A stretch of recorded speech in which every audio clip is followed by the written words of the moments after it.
Olá, glória a Deus. Nós de novo, né?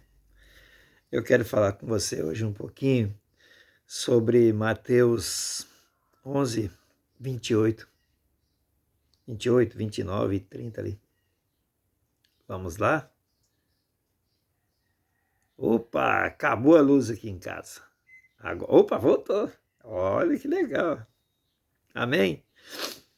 Meu irmão,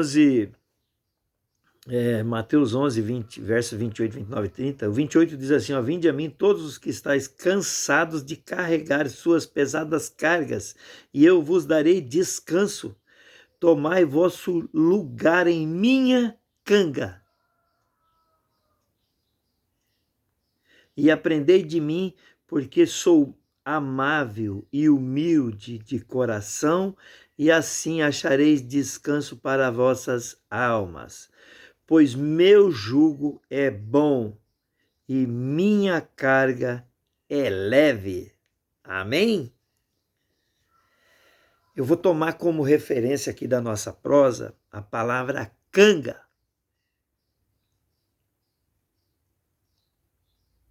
Sabe o que significa canga, meu irmão? Naquela época, os homens usavam muitos animais para carpir a terra. Hoje os homens na agricultura usam essas máquinas muito grandes aí, né? Grade, todo tipo de grade, tem muitos implementos. Mas naquela época o povo usava os boi, os cavalos, sei lá eu como é que era, né? Mas a palavra canga, a Bíblia foi escrita e Jesus usava as palavras, os nomes das coisas, dos objetos, dos locais, assim, no sentido geral, ele usava aquelas expressões para fazer as pessoas entender. Quando ele mesmo disse assim, a palavra de Jesus, vinde a mim, todos que estáis cansados de carregar suas pesadas cargas, e eu vos darei descanso. Ele está falando no sentido espiritual, porque a aflição do povo, que não é diferente hoje, era tanta, mas tanta. Então ele disse assim, ó, tomai o vosso lugar em minha canga. A canga, meu irmão, era uma madeira quadrada assim, com um círculo redondo, que unia 2 ou 3 bois, animal. Bois. Aquela madeira pesadíssima, ela tinha ela era trabalhada assim na forma redonda, e aí quando colocava ela sobre o animal, sobre o pescoço do animal, ela encaixava redonda assim. Então tinha uma por baixo, uma por cima, né, a mais resistente, e por baixo tinha uma menorzinha. E aí os homens travavam aquela madeira uma a outra, e normalmente no meio colocavam o boi mais forte, sabe aquele boi robusto, forte, e do lado colocavam os menores, os bois mais fracos. Ué, mas por que Jesus se... meu irmão, é isso mesmo que você está entendendo. Quando ele chama você, vinde a mim, que eu vos darei descanso, ele está dizendo assim, se você confiar em mim, você pode pôr o seu pescoço na minha canga, ou seja, eu carrego toda a sua carga, caminha do meu lado, caminha comigo. Toda a sua carga, deixa ela sobre os meus ombros. Toma o seu lugar na minha canga, ou seja, prende a sua cabeça nessa tralha e confia em mim que eu vou arrastar tudo. Sou eu que vou carregar tudo, vou carregar o seu peso, vou carregar o seu sofrimento e vou te dar descanso, vou te dar alívio. Tá me entendendo? Não existe outra forma de interpretar isso. É exatamente isso, meu irmão. Quando Jesus diz, toma o seu lugar a minha canga, ele está dizendo, a maior carga, ou seja, toda a carga está sobre os meus ombros, sobre o meu pescoço, sou eu quem carrego a sua carga. Toma o seu lugar na minha canga. Jesus Cristo está dizendo para você: confia em mim de todo o seu entendimento, de toda a sua força, de todo o teu querer. E em mim você terá descanso, em mim você terá paz, em mim você terá o alívio da carga que tanto te cansa.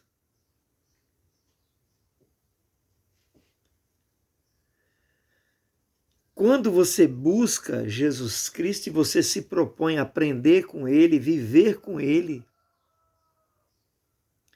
você vai se prender nesta canga, vai colocar o seu pescoço na mesma madeira que prende o pescoço de Jesus Cristo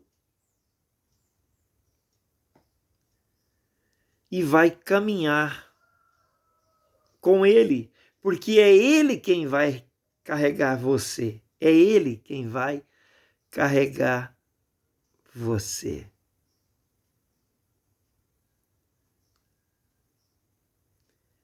É Ele quem vai carregar você. Lembra da promessa que Ele mesmo fez? Viverás nesta terra e comerás o melhor, terás tudo.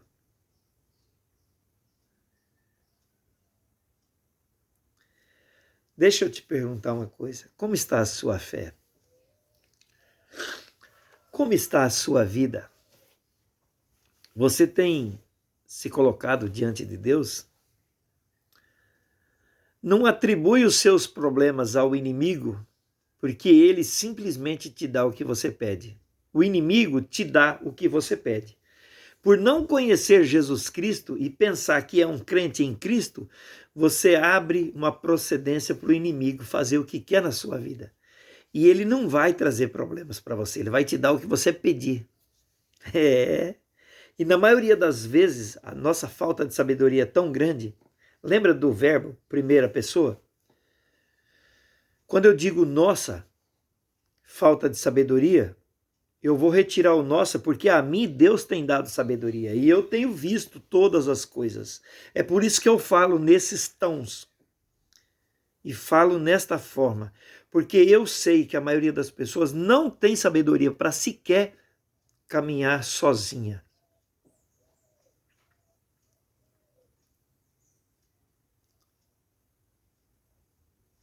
É. Se você acredita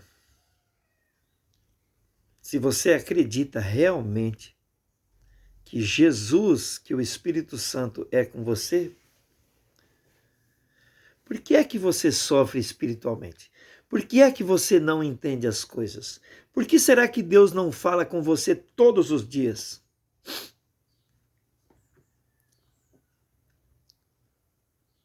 Você acha que Deus falava? Todo mundo conhece a história de José, o pai de Jesus na vida material. José e Maria. Por que você acha que Deus falava com José todo? Eu estou usando, estou mencionando aqui José, meu irmão, porque José, na vida material, ele era o pai de Jesus Cristo, o filho unigênito de Deus e primogênito de José. Como assim? O mesmo homem unigênito e primogênito? Exatamente. Tratando-se de Jesus Cristo, ele era unigênito, filho de Deus. Mas para José e Maria ele era o primogênito, porque depois nasceram muitos outros filhos e filhas.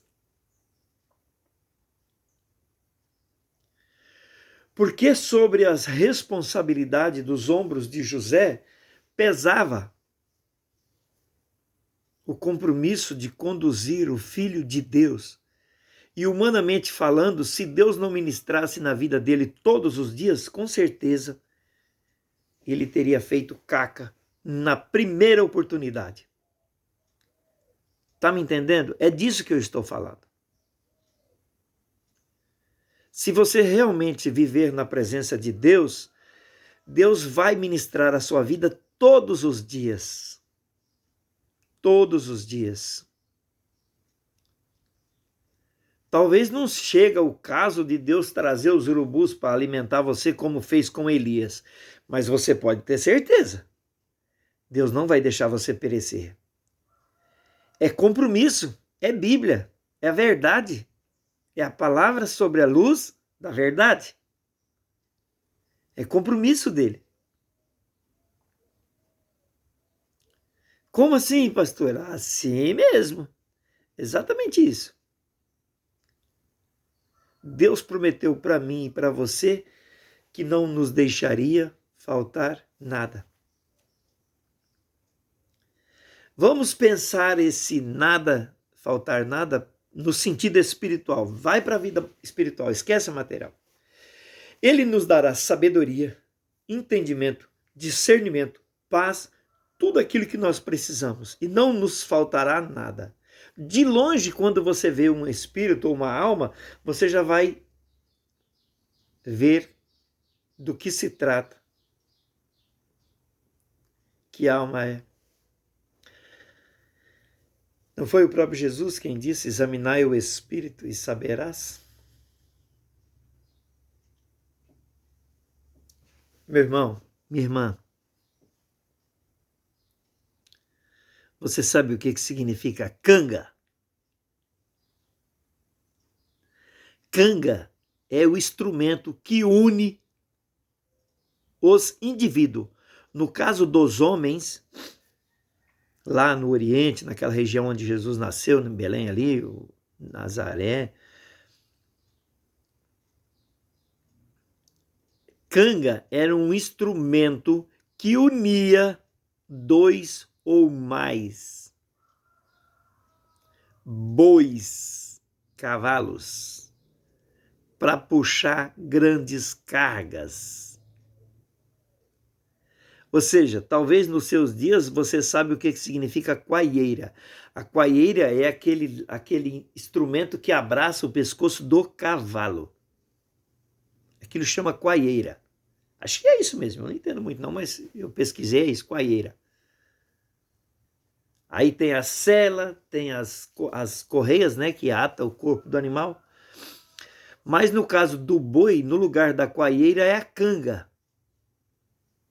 E a canga, a diferença é que a canga consegue unir dois ou mais. Porém, a coaieira só prende um. Eu te aconselho você se unir a Jesus através da canga. Porque se alguém pôr uma coaieira em você, você vai virar o verdadeiro cavalão mesmo. E vai estar sozinho. É o que muitos estão fazendo. E o pior, por falta de sabedoria e entendimento, a maioria das pessoas, elas vivem oprimidas, carregando a maior carga possível. Eu tenho visto toda sorte de história no mundo que chamamos evangélicos. Eu sou evangélico. Aí você vai conversar com o cara, o diabo fez isso, o diabo fez aquilo. Nossa, mas o diabo é o diabo. Ele fala tanto no diabo que... Ou seja,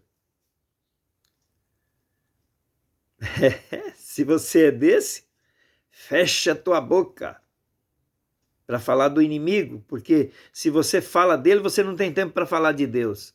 Se você tem Deus na sua vida, você não vai ter tempo para falar do inimigo.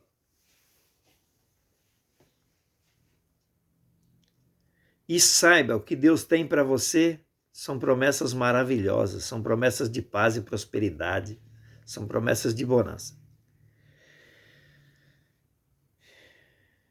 Nós que vivemos no período da graça, não há promessa de maldição sobre nós, feita por Jesus Cristo, não.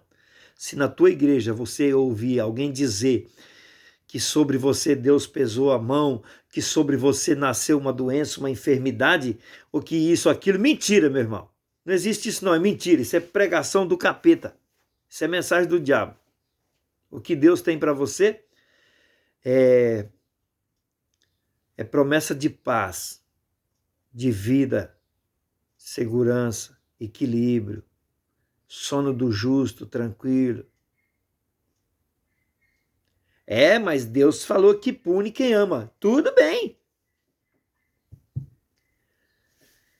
Se ele está te punindo, é porque ele te ama? Tem certeza disso? Colocou um câncer na sua vida? Você é um evangélico que está enfrentando um câncer mortal? Sofreu um acidente e perdeu as duas pernas? É? Se você acredita que Deus faz assim com você, o punir não está relacionado a enfermidades maléficas, terminal, não, meu irmão. Quem faz você ver essas coisas e pensar assim é exatamente o sentido oposto, ou seja, é o inimigo. O inimigo faz você acreditar que Deus te ama e por isso você está sofrendo. Porque desta forma você não foge do sofrimento, você assume o sofrimento. Você assume o sofrimento. Tá me entendendo? Porque você acredita que é Deus que está fazendo isso com você. Acorda, meu irmão. Acorda.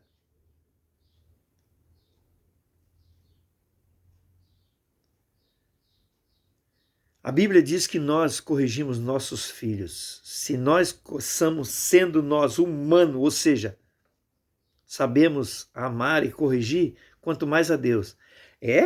Você é do tipo que corrige seu filho quebrando as pernas, deixando o coitado todo lascado? O vizinho precisa chamar a polícia para separar vocês dois?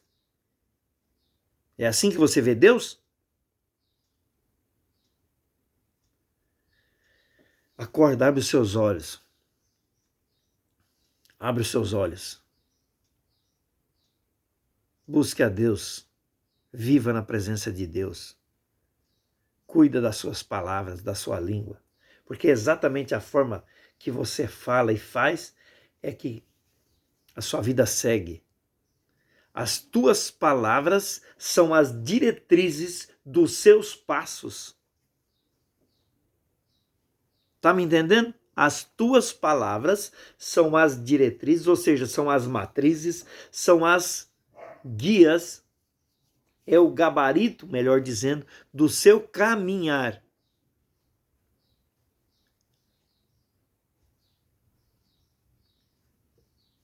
Tem gente que sofre situações totalmente desagradáveis e fala assim, ó, Deus permitiu isso para que lá eu fosse usado. Mentira! Não tem nada disso não. Conversa fiada. Deus, para usar você, ele precisa primeiro da sua santificação, porque ele é santo, você tem que se santificar. Uma vez assim, na presença de Deus, ele vai mandar você para onde tiver que mandar e vai te garantir a integridade física e espiritual, em todos os sentidos. Não se engane. Amém? Deus abençoe você, fica conosco. Receba o meu abraço e a paz do meu Senhor e Salvador Jesus Cristo.